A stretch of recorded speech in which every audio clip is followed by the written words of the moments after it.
Brilliance Audio presents Girls of the Great War by Freda Lightfoot, performed by Anne Flosnick.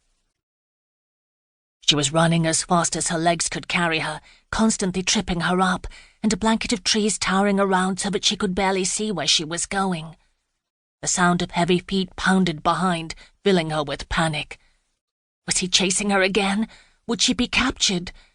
Breathless with fear, she ran all the faster, knowing what would happen if she did not escape. She could feel her heart hammering, tension freezing every limb. Then pain rattled through her back with merciless precision. She felt utterly powerless and vulnerable, petrified of what might happen. A hand tapped her cheek, and she jerked awake in panic. "Wake up, Martha, it's time for breakfast."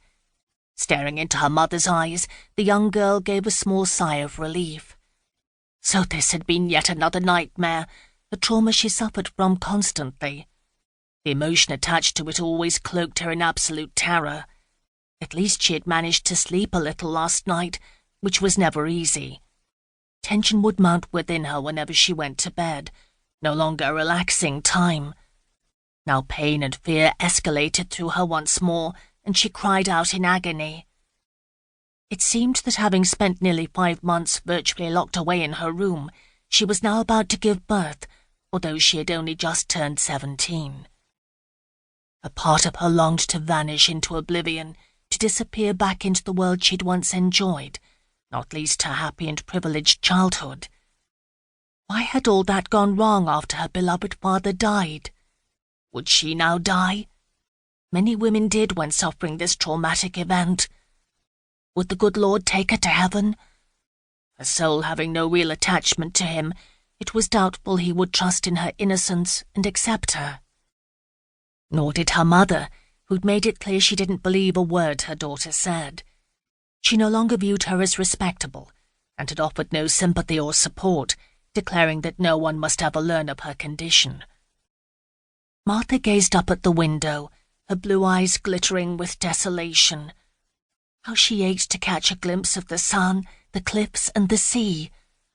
Oh, and how she missed her life. Her mind flicked back to the young man she'd once grown fond of. He was most handsome, dressed in baggy trousers, and lived in one of the fishermen's huts. Whenever he wasn't away at sea working in smacks and yawls to catch fish, he'd be in a local pub eating, drinking, or gambling. He also spent much of his time sitting by the harbour mending nets. They'd sometimes listen to the band down on the bay, along with crowds of spectators, or watch a concert and dancing. Claiming he adored her, he'd give her sweet kisses and had her name tattooed onto his arm. Then one day, when she'd excitedly hurried to meet him as usual, he told her he was off to America in search of a new life, having become bored with fishing. She'd felt utterly devastated. He was so charming and helpful over her family problems that she was almost falling in love with him. How she missed him, but if he was still around, why would he ever agree to marry her? Now water suddenly flushed out of her, and the sound of her screaming echoed around the room, bouncing against the shutters that blocked the window. Over the next several hours, she sank into more agony, with no doctor or midwife around to help, only Enid, her maid, and of course Mamma. Whenever another bolt of merciless pain struck, she struggled to sit up in a bid to resist it, only to be pushed back down by her scolding mother. Finally, something solid slid out of her, leaving her breathless and exhausted. She felt hands pressing upon her belly, and more stuff flopped out, including blood that soaked the bed sheets. Then she found herself briskly washed, wiped, stripped, and dressed by the maid, making her feel like a piece of dirt. Not a single word had been spoken to her, save for orders to push hard and stop screaming, and no comfort offered.